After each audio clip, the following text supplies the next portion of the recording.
Olá pessoal, boa noite. Essa é a minha live, cujo título é bem extenso, mas é interessante, né? Socorro, tô me conhecendo melhor. Aí eu vou falar sobre autoconceito, sobre autossuporte, né? E também sobre autoeficácia. Vocês estão me ouvindo direitinho? Se possível, confirmem, por gentileza. Boa noite. Tá dando para escutar, gente? Ok, ótimo. Vamos lá. Se vocês julgarem que é interessante para alguém específico ouvir ou assistir essa live, fique à vontade. Meu nome é Danilo Cruz, eu sou psicólogo e estou aqui hoje para a gente bater um papinho sobre esse processo de autoconhecimento, essa perspectiva interessante aí para a gente se conhecer, né, nesse momento tão difícil dessa crise em que a gente se vê submetido a um isolamento social, que não é muito fácil para muita gente, né? Então sejam bem-vindos. Dessa vez eu vou tentar ser mais interativo, não vou fazer no formato de uma palestra habitual, vou falar algumas coisas, mas a gente vai interagindo, se possível. Então podem fazer perguntas, podem trazer questões, exemplos, vão ser bem-vindos os comentários, vão ser bem-vindas as perguntas, ok? Então, por que desse título, né? Socorro, tô me conhecendo melhor. Porque, sem dúvida, nesse momento que a gente está vivendo, a gente está tendo a oportunidade de saber um pouco mais sobre nós mesmos. Nos momentos de maior intensidade, de maior tensão, de maior estresse, a gente tem geralmente grandes oportunidades de se conhecer. A gente tem, sim, sem dúvida, uma chance enorme de perceber aspectos que ignorava, né? Com novas circunstâncias de vida, com novas situações vivenciadas, a gente tem a possibilidade de uma autopercepção mais ampliada. A gente vai, inclusive, entrar em contato com afetos que não tinha ainda, que não vivenciava ainda. Eu lembro de sempre falar nas minhas palestras, quando eu vou falar sobre educação emocional, que a gente, quando está se conhecendo, cada nova situação que a gente vivencia, a gente tem a oportunidade de conhecer um pouquinho mais uma parte negada de si, uma parte que muitas vezes nem sabia que tinha, como é o caso que já aconteceu comigo, né? Na adolescência eu dizia, ciúme é coisa de gente imatura, ciúme é coisa pra gente insegura, e eu, no alto da minha sapiência, dos meus 17 anos, passei a namorar. Tive a minha primeira namoradinha. Pois bem, o que foi que aconteceu? Eu comecei a implicar com a roupa que ela estava usando, comecei a ter dificuldade com o fato dela ser extrovertida, comecei a ter dificuldade com o fato dela ser bonita e as pessoas olharem. E aí eu comecei a perceber que, na verdade, é muito fácil falar do ciúme fora da gente. Quando a gente começa a viver e perceber, experienciar na gente, na nossa circunstância vivencial, aí fica mais fácil da gente compreender verdadeiramente do que é que se fala quando se fala ciúmes, né? Então, cada nova circunstância que a gente vive nos permite uma ampliação de autoconhecimento, uma perspectiva diferente, né? Sobre nossas próprias emoções, sobre nossos próprios afetos, nossas características individuais. E aí é interessante a gente ver que a gente cresce à medida em que se conhece mais. Boa noite para quem está chegando agora, tá? Dessa vez eu vou preferir interagir enquanto a gente está falando. Então, por favor, enquanto eu estou falando, se tiverem alguma colocação, alguma pergunta para fazer, se tiverem algum comentário, alguma coisa com relação às coisas que eu estou dizendo, fiquem à vontade. E também, se tiverem pessoas para quem encaminhar essa live que seriam beneficiadas com esse tipo de reflexão, com esse tipo de discussão, fiquem à vontade. Então, para quem não está sabendo, hoje o título da live é Socorro, tô me conhecendo melhor. Aí eu vou falar sobre autoconceito, autoeficácia e autossuporte. Então, nesse momento, a gente está falando basicamente desse processo de se conhecer melhor na crise que a gente está vivendo, que é uma crise difícil, é um momento em que a gente está entrando em contato com coisas que não sabia que tinha, né? Situações de ansiedade, de tensão emocional, situações de solidão, do impacto que a distância de corpos está nos trazendo, que na verdade é bom a gente ter consciência de que a gente está tendo isolamento de corpos, né? Porque não é exatamente um isolamento social. Como eu já falei anteriormente, se fosse, sei lá, 15 anos, a gente ia ter aqueles Nokias grandões para jogar joguinho da cobrinha com um pacote restrito de mensagens e de ligações. Ali sim seria um baita isolamento social. Hoje em dia a gente tem a possibilidade de fazer videochamada, a gente tem possibilidade de conviver com as pessoas apesar de distantes, apesar de saber que isso para algumas pessoas pode trazer também ansiedade. Que eu lembro que estava discutindo com as colegas do CAPS que eu trabalho, e uma delas falou que não gosta de fazer videochamada, justamente porque se sente mais ansiosa e porque a mãe, no caso a pessoa com quem ela se relaciona por videochamada, percebia que ela não estava bem pela expressão facial, pela comunicação não verbal. E aí ela não gostava de ficar tão exposta, tão disponível desse jeito, e por isso preferia não fazer videochamada, só fazer ligação telefônica normal. Então é curioso porque a gente com essa perspectiva de se conhecer melhor, a gente vai começando a perceber coisas em nós que até então a gente não sabia. Essa colega que eu falei disse que não sabia que ela era tão clara, tão óbvia nas emoções, apesar de extrovertida, né? Ela não sabia que a mãe conseguia captar que ela não estava bem pela expressão facial, né? Pois bem, a gente mostra muitas coisas.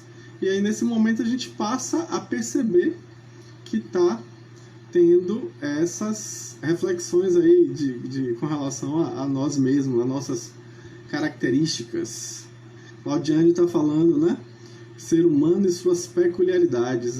Cada um com as suas, né? Eu estava lendo um pouquinho sobre um termo filosófico que a psicologia tomou para si, que apesar de ser um pouco, como é que eu diria, hermético, um pouco difícil de você ver as pessoas comentando, né? Que é o termo ipseidade, que basicamente consiste em que é o conjunto de características individuais que faz de você um ser único, né? Então, cada pessoa tem a sua ipseidade, ipseidade, né? Então, nessa perspectiva, quando você está num processo de autoconhecimento, no fundo você está, aos poucos, separando o que é seu realmente e o que é coletivo. O que é da coletividade, o que é da etnia, o que é da cultura, o que é do conjunto familiar, o que é do contexto. Então, nitidamente, não tem como a gente conhecer-se sem que a gente esteja... Opa, desculpa, eu desativei aqui errado, vou desativar, pronto. Então não tem como a gente se conhecer sem que a gente filtre, diferencie o que é nosso do que não é nosso, do que é da coletividade. Então, nesse momento, esse processo de autoconhecimento é essa busca por essa ipseidade, que alguns filósofos vão colocar como sendo a exeidade, que é a mesma coisa, né? Que é essa essência que faz da gente aquilo que a gente é.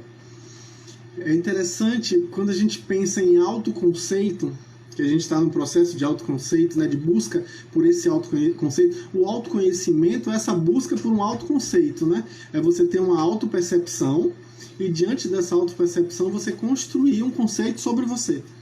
Você construir ou descobrir o conceito que tem já e não percebia.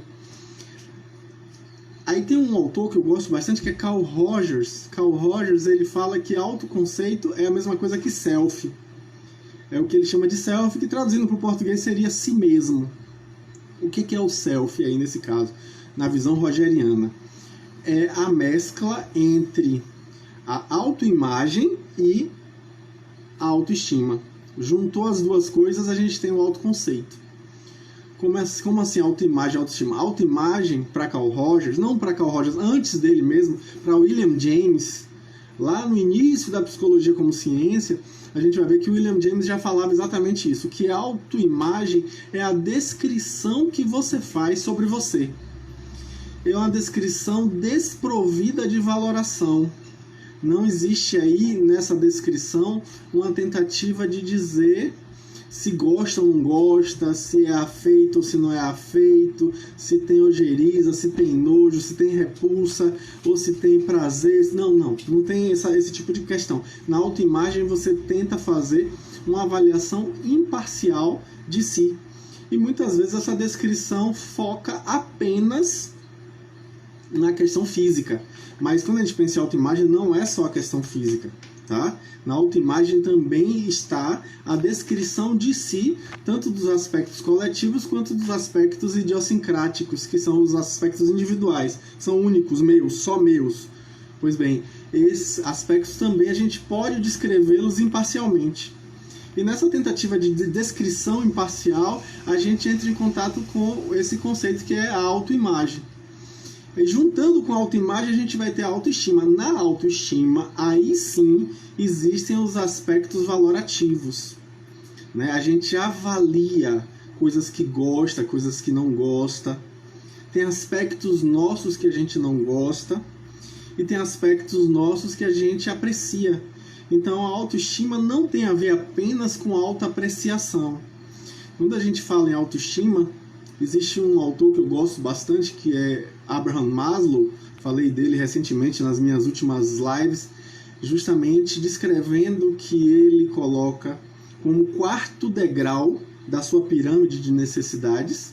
Né? Ele vai dizer que é o primeiro degrau, as necessidades fisiológicas, aí logo acima a necessidade de segurança, acima a necessidade de pertencimento e amor, e o quarto degrau é necessidade de estima. E aí ele divide esse quarto degrau em dois. Ele faz uma separação da estima que a gente tem pelos outros e a estima que a gente tem por nós mesmos, que é a autoestima. E ele diz exatamente o quê? Que a autoestima está acima da estima que a gente busca dos outros, porque uma vez conquistada é muito difícil de você perder. É muito mais difícil de você perder. A estima que os outros têm por você, você pode perder qualquer deslize que você faça. Mas a estima que você tem por você independe dessas circunstâncias. Aí Claudiane está colocando aqui, Danilo, o psicólogo Clérison Torres, numa das suas lives, disse que na quarentena que leva uma compulsão alimentar, ela apenas está nos permitindo perceber que algo ainda provoca. Muitos vão dizer, né, que a situação que a gente... Ela colocou aqui de novo, disse que não é a quarentena que leva à compulsão alimentar, mas apenas revela que algo ainda provoca um comportamento compulsivo. Pois é, muita gente vai trazer essa perspectiva de que não é o isolamento social que vai gerar um novo comportamento. Na verdade, o isolamento ele só serve de gatilho para poder mostrar uma coisa que já estava ali. Essa é uma perspectiva, tá? Eu não acredito que seja a única perspectiva possível. Eu concordo que isso cabe para a grande maioria das pessoas, mas não para todas. Para algumas pessoas, elas vão agora se conhecer realmente porque elas mudaram com as circunstâncias. Nessa visão aí, Claudiane, eu sou bem heraclitiano, né? Heráclito foi aquele filósofo grego da antiguidade que disse que, é um pré-socrático, né? Que disse que nunca o mesmo homem atravessou o mesmo rio. Porque o rio já não é mais o mesmo e o homem não é mais o mesmo, né? O rio, as águas passaram e o homem tem um novo aprendizado, tem um novo ganho com relação àquilo, né? Então, realmente, eu acredito que não é assim para todo mundo. As pessoas mudam nesse processo, né? Então, a situação que a gente está vivendo de isolamento social trouxe mudanças significativas para algumas pessoas. E essas mudanças incluem... Toda mudança implica um aprendizado. Você está aprendendo alguma coisa nova. Aliás, o conceito de aprendizagem, se a gente for no dicionário, a gente vai ver que necessariamente implica em mudança de comportamento. Então a gente aprende alguma coisa com essa vivência, então a gente está mudando literalmente de comportamento. Então há mudanças, então existem comportamentos novos e não apenas coisas que eclodiram por conta das potencialidades que a gente já trazia. Eu acho que para muita gente isso funciona, mas não para todo mundo. Você compreende? Aí você está colocando aqui, queria que explicasse isso, estou no socorro nisso aí. Exatamente, então eu concordo em parte com o Clérison, né, de que para muitas pessoas essa situação que a gente está vivendo serve de gatilho, serve de estímulo eliciador, mas não para todo mundo. Eu acredito que a gente precisa levar em conta outras possibilidades, tá? Então, continuando, como eu estava falando, então a gente tem o conceito de autoconceito, que é esse self, ele é dividido em autoimagem e autoestima. E a autoestima, uma vez conquistada, fica bem mais difícil da gente conseguir realmente perdê-la, né? Então, a questão da autoestima é preciso a gente lembrar o quê? Que na autoimagem existe uma perspectiva descritiva. Na autoestima, uma perspectiva valorativa. A gente vai dizer se gosta ou se não gosta. Quando eu falo de autoestima, eu gosto sempre de lembrar o seguinte: existe todo um equívoco, a mídia, inclusive, serve de alavanca para poder empurrar essa questão desse equívoco, de que a autoestima deve ser estimulada, de que as pessoas têm que ter autoestima alta. Não, é um erro dizer isso. Que a autoestima deve ser regular, deve ser equilibrada. A autoestima muito baixa é ruim, mas nem em todos os momentos, tá? É bom lembrar que humildade, inclusive existem estudos em psicologia social sobre a humildade que vão dizer exatamente isso, que as pessoas, apesar de relatarem uma autoestima baixa, por conta da humildade, não sofrem com autoestima baixa. Isso é importante dizer, tá? A autoestima baixa não necessariamente sempre seja fonte de sofrimento. E a autoestima alta demais é ruim. Por que a autoestima alta demais é ruim? Porque predispõe a acidentes. Por exemplo, acidente de trânsito acontece muito mais frequentemente com pessoas que têm autoestima alta. A pessoa que tem autoestima alta acha que com ela nada vai acontecer de ruim. A pessoa com autoestima alta acha que ela está acima de todos. E com isso ela pode, inclusive, contrair uma doença sexualmente transmissível, ela pode se envolver em um problema, uma briga. Outro estudo interessantíssimo: bullying em escola. O curioso, a gente fica pensando assim, quem pratica bullying deve ter autoestima baixa, está tentando compensar. Não! Os estudos vão mostrar o contrário, que os bullies, que são as pessoas que praticam bullying, eles têm autoestima alta. Pois bem, então a gente precisa tomar cuidado com isso. Índice de criminalidade é maior com as pessoas que têm autoestima alta. E é bom lembrar, os psicopatas e sociopatas muito frequentemente têm autoestima alta. Então a autoestima alta não é bom. É preciso ter autoestima equilibrada e não autoestima alta, para a pessoa se achar maior do que os outros, melhor do que os outros. Isso é um problema. Jacira está colocando aqui. É como também a bebida. Também tem pessoas consumindo muito álcool. Sim. Muitas pessoas estão alterando a consciência através de substâncias psicoativas, dentre as quais a mais consumida, sem dúvida, é o álcool. Mas a gente pode incluir outras aí, tá? O chocolate, a gente pode incluir o chá, a gente pode incluir os remédios, os benzodiazepínicos, né? Os remédios para ansiedade estão sendo abusados nesse momento. A gente tem um problema de saúde pública, que as pessoas estão abusando de ansiolíticos nesse momento, na história da humanidade em geral, não é só do Brasil, tá? Então, sim, as pessoas estão alterando a consciência. Por que geralmente as pessoas buscam alterar a consciência em situações estressantes? Duas razões básicas. Uma, para sentirem que são mais fortes e podem confrontar aquela situação desafiadora. E duas, para sentirem que a situação não é tão desafiadora assim. Ou seja, para alterar a percepção que elas têm de si e do desafio do ambiente, do desafio externo. Então, a gente está falando necessariamente do processo de autoconhecimento, que é o mote, né, dessa nossa live, desse nosso bate-papo. Então, continuando, é interessante para a gente perceber que excesso de autoestima é problemático. A gente não pode ser conivente com esse equívoco, é um grande equívoco. Então a autoestima também pode ser problema. E aí eu vou para um conceito bem psicanalítico, né, que é a questão do narcisismo. O narcisista muitas vezes é inconsequente, justamente por achar que com ele nada vai acontecer de ruim. E isso realmente é um problema, a gente precisa tomar muito cuidado com isso. E aí isso também me traz uma perspectiva interessante, que é de William James, que ele vai falar que o autoconceito é o que nos propicia autossignificado. A gente vai buscar o sentido para nós mesmos. A gente volta aí para o conceito filosófico de ipseidade, né? Um conceito muito antigo, mas resgatado por Heidegger, por um dos seus alunos mais brilhantes, que é Merleau-Ponty, né? E depois por Paul Ricoeur e vários outros autores, inclusive na Gestalt terapia. Os próprios Gestalt terapeutas trazem isso muito fortemente. Aqui no Brasil tem livros sobre isso, né, de Jorge Ponciano, que destrincham essa busca por esse significado pessoal que nos dá essa unicidade, o fato de sermos únicos, de sermos nós mesmos.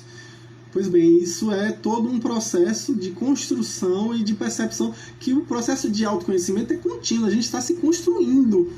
E nessa construção, quando a gente muda, a gente precisa conhecer esse novo eu o tempo todo. Então não é uma coisa que vá parar em algum momento, né? Mas isso me remete também a uma fala de Carl Rogers com relação à autoaceitação. Quando a gente se conhece, a gente vai começar a perceber aspectos que a gente não gosta da gente. A gente vai perceber assim, é justamente o mote do título que eu dei para essa live, né? Socorro! Tô me conhecendo melhor. E percebi que eu tô chato, que tô enfadado, entediado. Percebi que sou carente, que sou metódico demais, ou que sou bagunçado. Coisas que eu vou percebendo, se é que eu não já percebia antes. E aí nisso eu vou ter a oportunidade de reconstruir uma relação de mim para comigo. Aí eu estou focando aí, obviamente, na relação intrapessoal, minha relação comigo mesmo. Então, nesse processo de contato comigo, boa noite para o pessoal que está chegando agora, sejam todos bem-vindos, tá? Convidem, por favor, pessoas que podem se interessar por esse assunto, né? A live hoje tem o título Socorro, estou me conhecendo melhor, autoconceito, autossuporte e autoeficácia. Pois bem, então com isso a gente vai percebendo que... Claudiane está falando aqui que ela está se percebendo controladora, né? Eu gosto sempre de lembrar, né, Claudiane, que só se descontrola quem controla, né? A palavra controla é o quê? Contra o rolar, o desenrolar natural das coisas.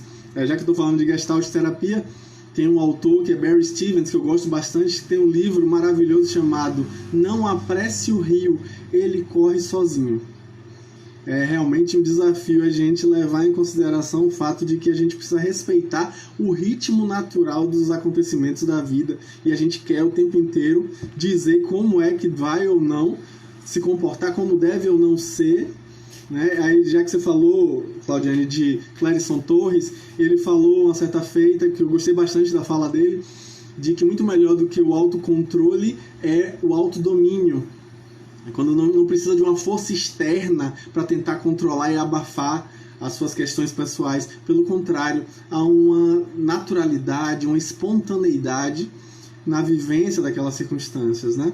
Aí você comenta aqui de novo, já me percebi, agora já melhorei na terapia contigo. É interessante que o conceito de autoaceitação, ele fala justamente disso. Carl Rogers, ele diz o quê? Que a gente só pode mudar aquilo que a gente reconhece. Só dá para mudar aquilo que eu aceito.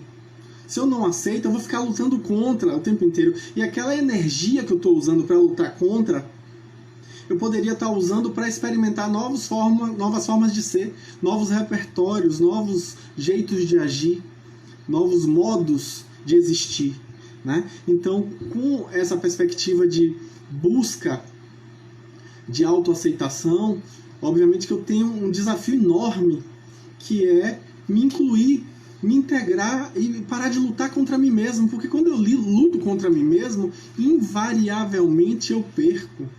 É aquela história que o pessoal da programação neurolinguística sempre usa esse exemplo, né? Aí volta e meia eu cito ele, que assim, não pensem num cachorro preto de coleira vermelha. Já pensaram? Não tem como não pensar, porque a mente da gente ela funciona por analogia. Então, quando eu digo para não fazer, para lutar contra alguma coisa, eu estou retroalimentando aquela coisa. E como a mente da gente é analógica, ela trabalha com analogias, toda vez que eu vou negar algo, primeiro eu afirmo aquilo. Então, já que eu não quero pensar no cachorro preto de coleira vermelha, eu preciso pensar em uma outra coisa que seja incompatível com aquilo. Né? Então, eu vou pensar num prato de macarrão ou em outra coisa completamente diferente. Então, nessa perspectiva, quando eu me disponho a me aceitar como sou, eu paro de usar a energia contra mim mesmo. Isso é que é interessante, isso é que é enriquecedor. Eu vou usar melhor, usufruir melhor daquela energia em favor de mim. E com isso vou poder ampliar o meu repertório. É o que o pessoal da Gestalt terapia chama de teoria paradoxal da mudança. Quando eu deixo de lutar contra mim e me aceito como eu sou, eu deixo de ser. Eu passo a ser mais. Eu transcendo aquilo e sou uma outra coisa. Eles usam muito a perspectiva do Zen budismo, porque Peirce chegou a frequentar um monastério zen budista no Japão, e ele fala exatamente o mesmo koan, né? a mesma parábola do zen budismo, né? De que uma folha de papel em branco serve exatamente para deixar de ser uma folha de papel em branco, né? Para ser utilizada, para ser escrita alguma coisa ali. Só que ela só alcança toda a sua utilidade no momento em que alguém toca nela e passa a escrever ali. Então ela deixa de ser o que é no momento em que ela é mais plenamente aquilo para que foi feita. Então exatamente isso a gente faz, né? Cristiana está falando: socorro, não sei quem sou nem para onde vou. Pois é, a gente está nessa, né? A gente está caminhando para conhecer-se, saber, né? Para onde é que vai, para onde é que está realmente interessado em ir. E você me fez lembrar, Cristiana, uma frase do livro de Lewis Carroll, Alice no País das Maravilhas, quando Alice está fugindo do exército da Rainha de Copas, que ela chega num entroncamento e aí aparece o gato que ri e ela pergunta: para onde eu devo ir? Aí o gato pergunta: onde é que você quer chegar? Ela diz: eu não sei. Ele responde: para quem não sabe onde quer chegar, qualquer caminho serve. Então, enquanto a gente não sabe, a gente fica à deriva, a gente fica ao sabor do vento, né? Dando barrigada, empurrando com a barriga, né? Como eu gosto de falar, a coisa do deixa como tá para ver como é que fica. E nisso não tem como reclamar dos resultados dessas escolhas, porque acaba que a gente é conivente com esse acontecimento, né? Não tem como a gente reclamar. Mas aí eu chego agora em um conceito que eu acho que é crucial para o processo de autoconhecimento, para o processo de amadurecimento pessoal, que é o conceito de autossuporte, que talvez seja, segundo o olhar humanista, o grande objetivo de todas as psicoterapias. A gente precisa buscar autossuporte. O que é autossuporte? Autossuporte é quando você não precisa da afirmação do outro, da confirmação do outro para ser quem é. Quando você se permite ser exatamente aquilo que você é, sem que o outro tenha que avalizar, sem que o outro tenha que permitir. Isso, eu gosto dessa expressão. Você não precisa da permissão do outro para ser exatamente aquilo que você é.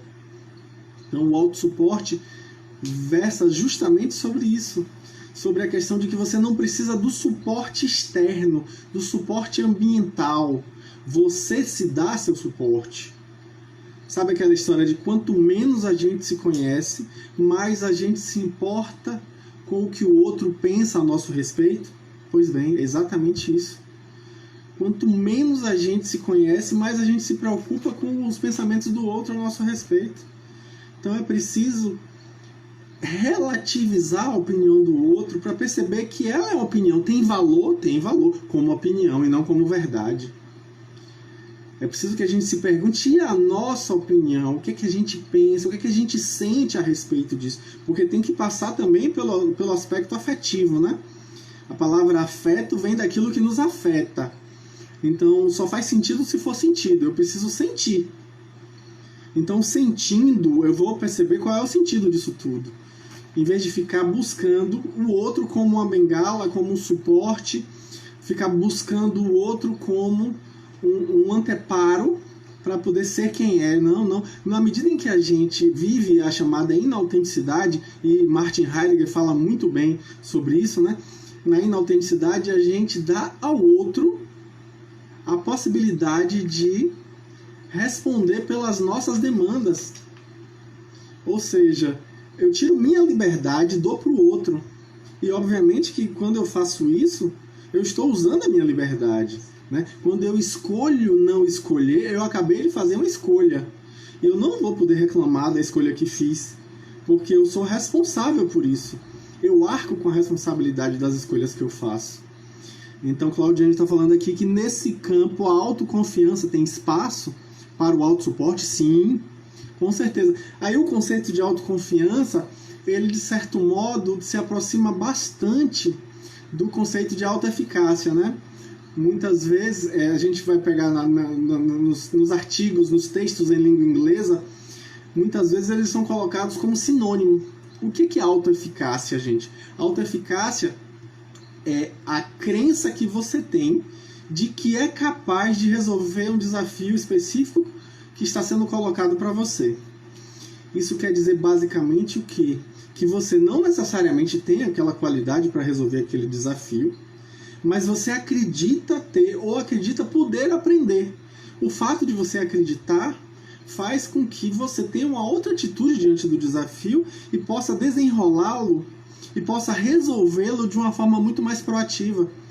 Tem um autor da psicologia muito famoso, espetacular, eu gosto muito dele, marcou muito minha vida, que é Albert Bandura. Bandura, que é um dos, vou dizer assim, um dos pais do cognitivismo.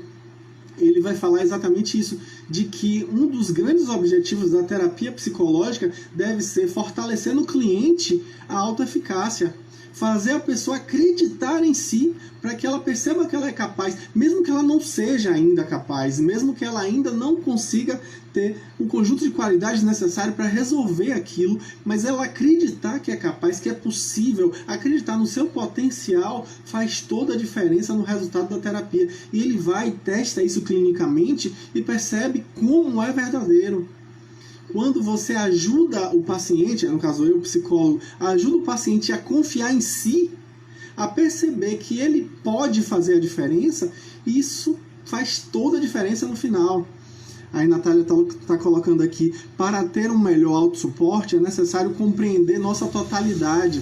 Sim, aí a gente vai precisar integrar essa totalidade, perceber que a gente é também os nossos potenciais. A gente vem muitas vezes com o ouvido repleto de passado e acredita que a gente é o nosso passado.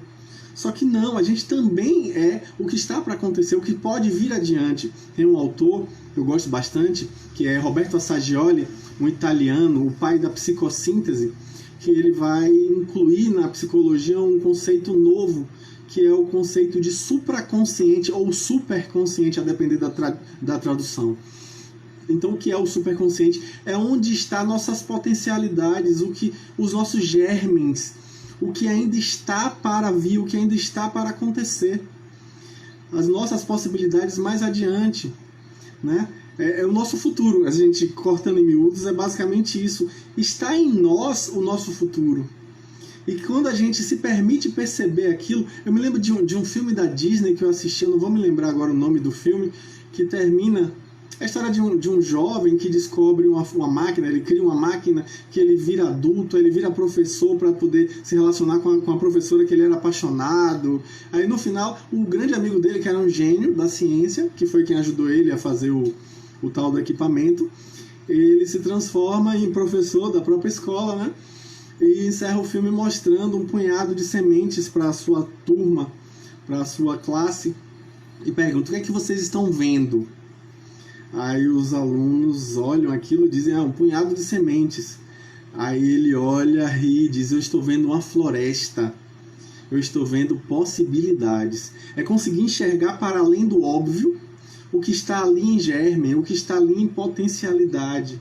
Perceber que existe a possibilidade da gente, né, construir outras contingências, outras possibilidades, e com isso a gente entra em contato com a gente e vai parindo, usando um termo socrático, né, a maiêutica socrática, a gente vai parir aquele aprendizado, aquele crescimento, aqueles novos comportamentos, né? Então, esse processo de autossuporte, ele é construído, na visão de Peirce, da Gestalt terapia, a partir do processo de maturação.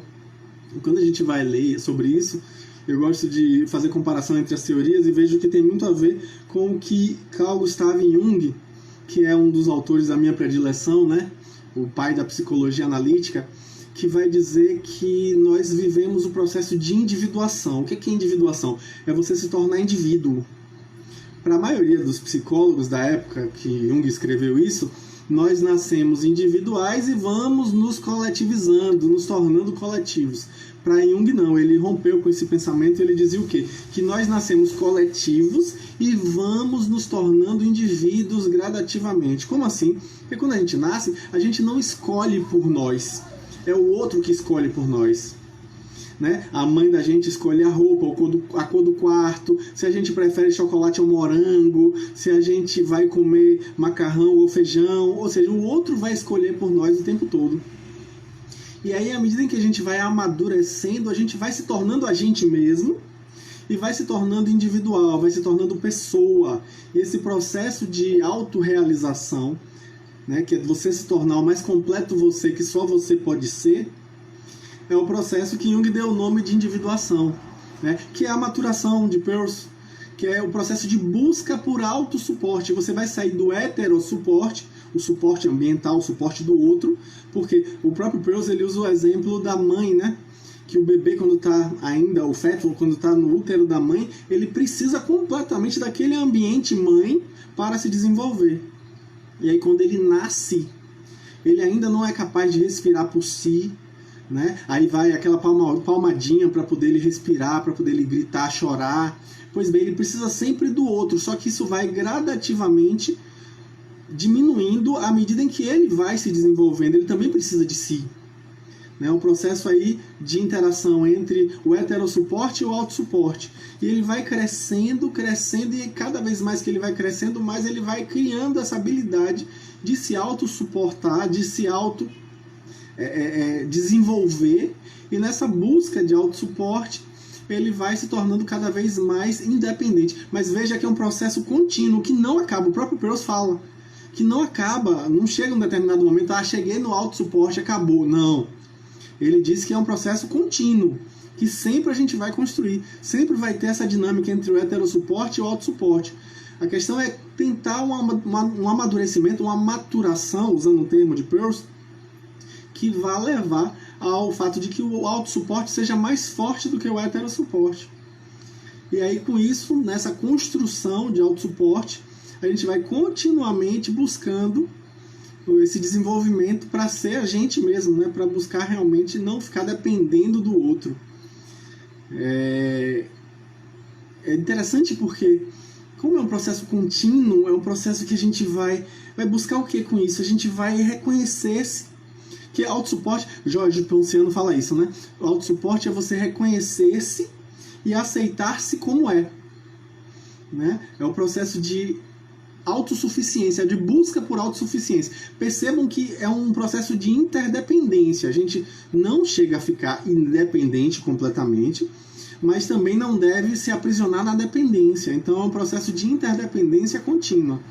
Jacira está colocando aqui, interessante. Coletivo para individual. Concordo, as escolhas nos confirmam esse pensamento. Exatamente. Na medida em que a gente vai amadurecendo, a gente faz melhores escolhas, escolhas mais conscientes, né?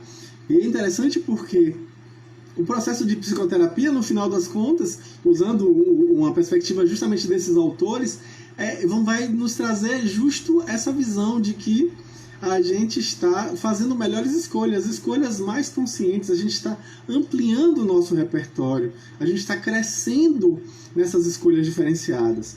Então, isso não esgota, tá? Eu falei aqui já de autoconceito, falei já de autoestima, de autopercepção, falei já da autoimagem, falei também da autoeficácia, da autoconfiança, mas, e do autossuporte também, obviamente, mas isso não esgota o assunto, né? Porque a gente se autoconhecer, a gente ter autossuporte, isso tudo serve para quê no final das contas, né? E nesse processo de maturação, nesse processo de amadurecimento, nesse processo de individuação, autorrealização, tudo isso culmina em algo que eu acho primordial, que foi Viktor Frankl quem falou isso, que eu acho brilhante as falas de Viktor Frankl com relação a isso, e Maslow também falou disso. Ele, quando muda a sua versão da pirâmide da hierarquia das necessidades, ele inclui 3 novos níveis, né, que são as necessidades estéticas, as necessidades cognitivas e as necessidades de autotranscendência. É exatamente esse novo termo que precisa ser levado em conta. Não basta você ser você, é preciso você ser mais, é você transcender a si, você ir adiante. Nesse impacto aí com relação a perceber aquilo que a gente gente está sendo o tempo inteiro convidado a ser mais, a um crescimento, a um amadurecimento, a tornar-nos maiores, mais plenos, né? Então é um processo de contínuo amadurecimento. Então o que é autotranscendência na visão de Frankl, da logoterapia? A autotranscendência é você sair da visão narcisista de ficar olhando para o próprio umbigo para ser a gente mesmo apenas e transcender a si. Por exemplo, fazer com que uma causa que é maior do que o si mesmo se faça através desse si mesmo. Uma causa que é superior, que é mais ampla, mais plena. Uma situação que pode não ser necessariamente uma coisa coletiva, né? Que pode ser uma coisa individual também, mas que seja, por exemplo, a maternidade. A maternidade é um contínuo convite à autotranscendência. Você o tempo inteiro é convidado a ser mais, a ser diferente, a ser além. Aí usando o termo nietzschiano, né? O supra-homem, o super-homem, o mais que humano. É exatamente isso, é esse conceito aí que Frankl bebe de Nietzsche. E Maslow ele vai falar também da questão da autotranscendência, né? Que a gente busca conscientemente, deliberadamente, sistematicamente ser além. A gente busca contato com a transcendência. E esse contato com a transcendência nos leva a essa transcendência. Esse contato com a transcendência aí em questão é justamente o quê? É você conseguir, por exemplo, vivenciar experiências ditas espirituais, religiosas, transcendentais. Você vivenciar o que os yogis chamam de samadhi, ou alguns preferem falar samadhi. Os budistas chamam de nirvana. É essa experiência transpessoal, essa experiência que os psicólogos transpessoais chamam de experiência cósmica, né? Que é esse momento em que você se desidentifica de si e se identifica com o universo, com o todo. A literatura é repleta de exemplos com relação a isso. O próprio Freud chama isso de experiência oceânica, mas infelizmente seus biógrafos vão dizer que nesse momento, quando ele fala sobre isso, ele já está caducando, já está velho. E aí não está falando coisa com coisa. Na verdade, eu acho que ele tem ali um lampejo de consciência, né? Ele tem, na verdade, uma ampliação de percepção, né? E Jung, ele também fala sobre isso. Jung chama de experiência luminosa. Luminosa, não é luminosa, não é com L de lâmpada, é com N de nariz. E daí é que vem, inclusive, o nome do meu consultório, né? Que é Numen Psicologia. O que é o Numen? É a essência das coisas. Uma certa feita perguntaram para o Dalai Lama o que é o Nirvana. E o Dalai Lama respondeu: é ver as coisas exatamente como elas são. É exatamente entrar em contato com esse númeno, com esse numen, que é a essência das coisas. Então, essa transcendência no sentido de ir além de si e se identificar com algo maior. E tem inúmeros relatos nas mais diversas religiões de situações de transcendência, né? Os cristãos primitivos chamavam de experiência de bem-aventurança. Os cristãos mais atuais, os neopentecostais, falam do arrebatamento, o estado de graça. Tudo isso aí é a mesma coisa, essa experiência de transcendência em que algo maior se faz através de si. A psicologia positiva, a gente tem a figura de Mihaly Csikszentmihalyi, que é um autor espetacular, que ele fala do flow. O que é o flow? É você conseguir estar tão dentro do que você está fazendo aqui agora, imerso no que você está fazendo, que é algo tão significativo que você meio que perde a individualidade. Você percebe que a coisa se faz através de você sem esforço. Não há esforço empreendido ali. A gente vai ver que é, na verdade, uma coisa que você faz ali tão significativa. A gente vê, por exemplo, um músico compondo, que ele olha assim, caramba, já está de manhã, eu nem vi passar o dia, a noite passou, eu nem percebi. Pois bem, então é esse estado em que você percebe que algo se fez através de você, a experiência de transcendência. É uma experiência de autotranscendência, usando o termo de Viktor Frankl, né? Que infelizmente a gente ainda vivencia muito pouco isso. Maslow chega a dizer que menos de 2% da população já teve uma experiência de autotranscendência. É interessante, porque isso é estimativa, ele não tem como comprovar isso, ele não fez um estudo estatístico aprimorado, até porque naquela época, quando ele falou isso, na década de 60, não haviam ainda delineamentos experimentais e estudos detidos com relação a isso, né? Então, Maslow não tem como provar, mas eu acho que é uma estimativa bem aproximada da realidade, né?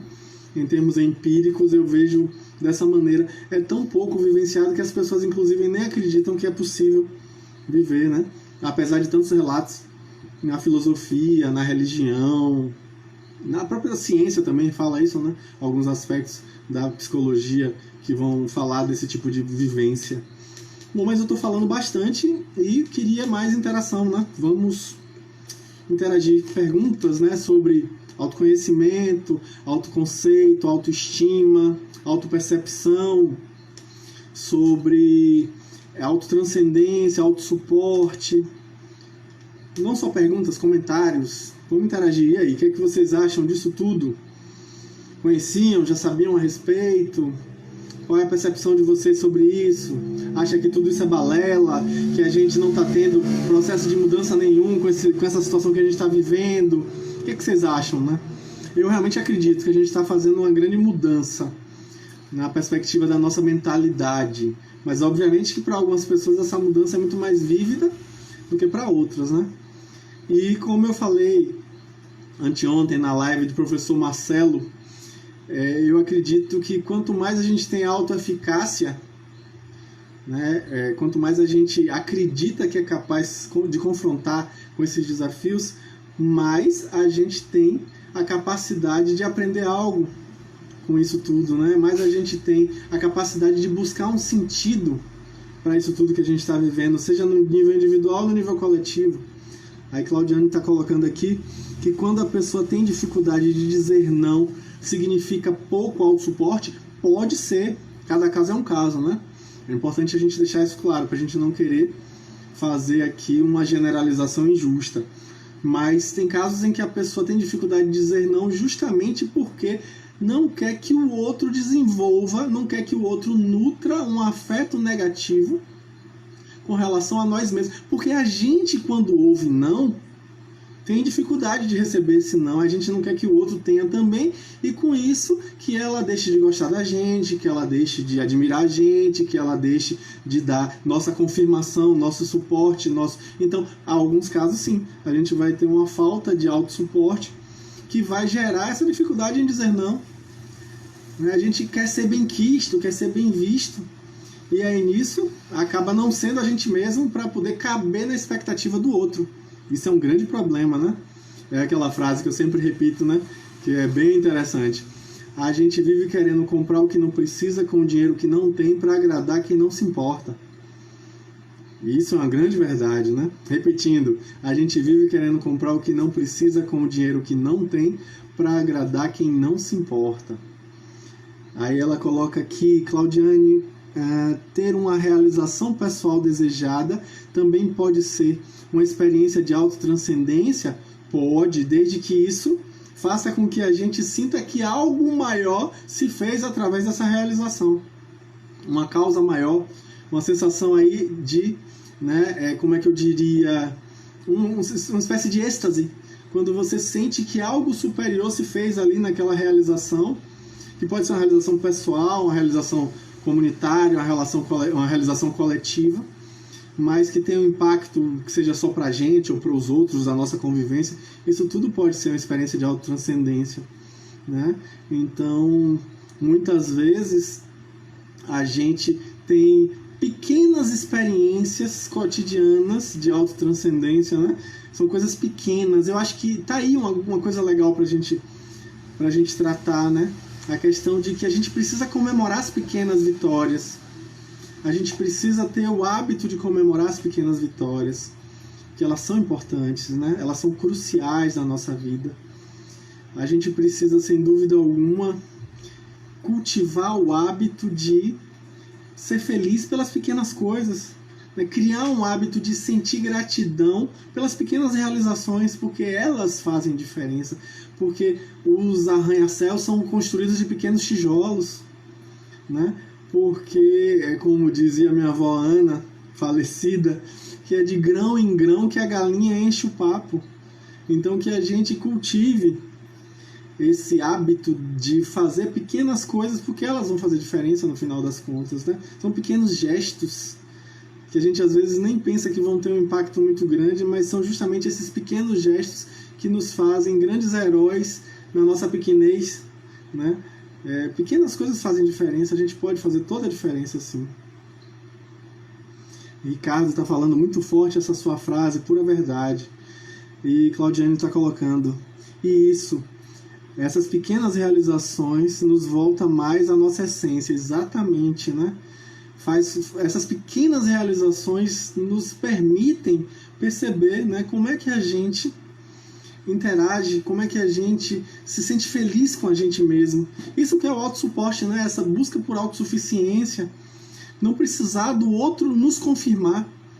Para que a gente seja a gente mesmo, basta a gente, não precisa do outro. Agora, obviamente que na relação com o outro é que a gente vai ter a oportunidade de se conhecer, né? Sempre é bom a gente lembrar que só dá para se conhecer na nossa relação com o outro, né? Sempre, né? Cristiana coloca aqui, quando a pessoa não fica à vontade em receber elogios, sempre justificando, seria baixa autoestima? Pode ser também, tá?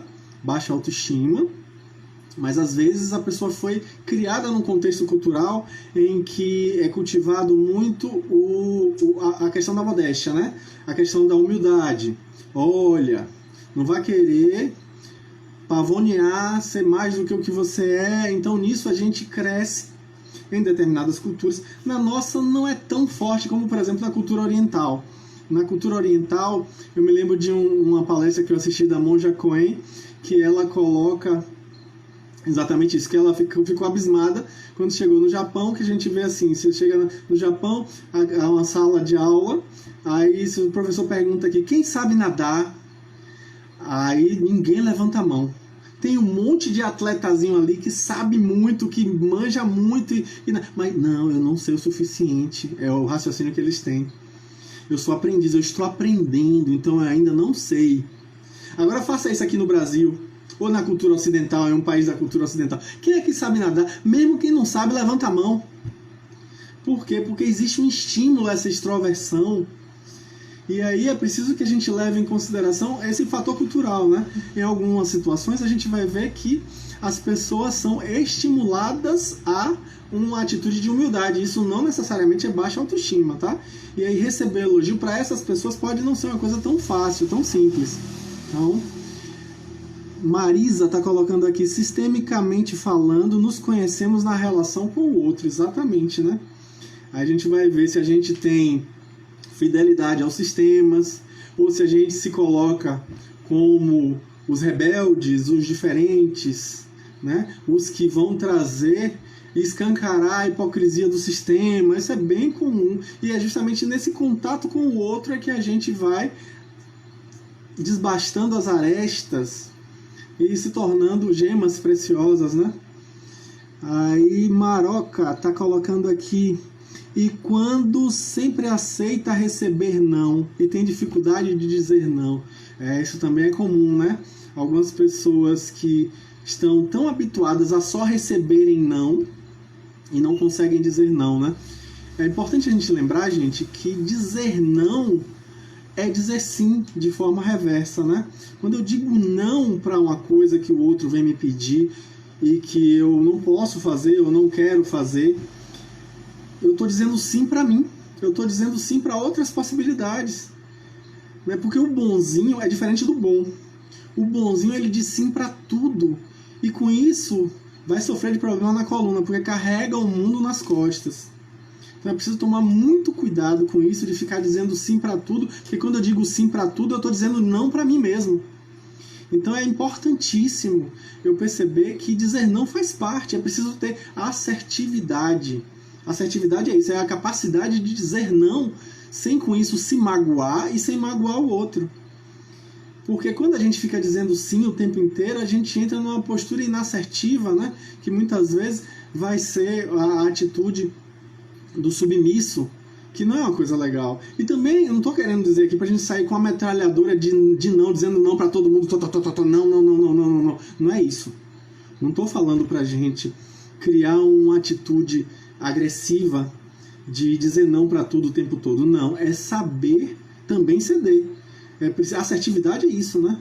É também saber ceder. É também ter a noção de que o sim é necessário em diversos momentos. A gente às vezes precisa abdicar de si pelo relacionamento em diversos aspectos. A questão é ter essa sabedoria, ter essa percepção do que é e o que não é necessário. Perceber quando o outro está tentando abusar de nossa boa vontade. Perceber quando é responsabilidade do outro fazer aquele processo de mudança, de transformação. Porque isso também é crucial, né? Dar ao outro o direito de cumprir com seus deveres. Porque ele tem deveres e a gente não pode fazer o dever do outro pelo outro. É preciso a gente levar em consideração isso, né? Que às vezes a gente fica numa história de dizer sim o tempo inteiro para compensar uma insegurança, um sentimento de que a gente vai ficar sozinho se a gente não disser não. Ou melhor dizendo, de que a gente vai ficar sozinho se a gente disser não. É preciso realmente tomar muito cuidado.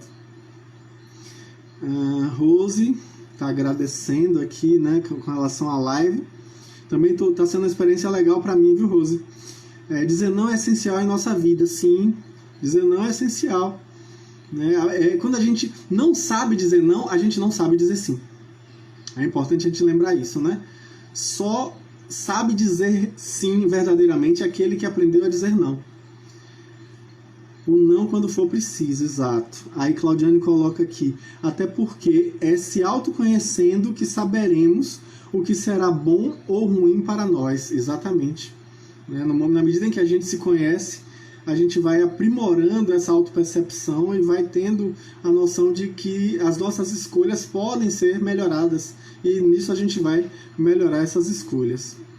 Aí Maroca está falando aqui: você fala sobre dor na coluna, isso explica a minha prótese na cervical? É uma pergunta, né? Pois bem, eu sugiro um livro maravilhoso chamado Psicossomática Hoje, que ele vai ter diversos capítulos sobre diversos transtornos, e um especificamente sobre questões articulares e questões na coluna vertebral. E ele vai falar exatamente isso, né? Que o inassertivo, ele geralmente apresenta problemas na coluna. O passivo-agressivo, usando um termo psicológico, que inclusive você deve conhecer, né, Maroca? O passivo-agressivo, ele manifesta dores na coluna. Por quê? Porque carrega o mundo nas costas, porque não sabe dizer não. Não quero dizer com isso que todo mundo que tem a dor de coluna é passivo-agressivo, e muito menos quero dizer que todo passivo-agressivo tem dor na coluna. Mas estatisticamente existe uma correlação, né? É importante a gente dizer isso. Agora sim, existem problemas de relações que se manifestam no corpo, e o corpo está aí dizendo, quando a boca cala, o corpo fala. Bom, o meu tempo já está no finzinho, infelizmente, que eu estou gostando desse bate-papo, né? Agora, não vi aqui uma fala de Claudiane que está colocando, até porque esse autoconhecimento... Não, ela falou sim, eu falei já. Então eu queria agradecer a presença de vocês, né? possivelmente essa live vá para o YouTube, né? E no próximo domingo, novamente, falaremos sobre um tema psicológico para ajudar no processo de autoconhecimento. Então fiquem ligados, aqui o Instagram já me deu aqui o aviso de que nós estamos no finzinho. Agradeço muito a participação de vocês, foi uma experiência ímpar e estaremos juntos em breve, ok? Vamos propagar informação de qualidade sobre saúde mental e psicologia e autoconhecimento, né? Muito obrigado, gente. Tchau, tchau. E até a próxima. Um grande abraço.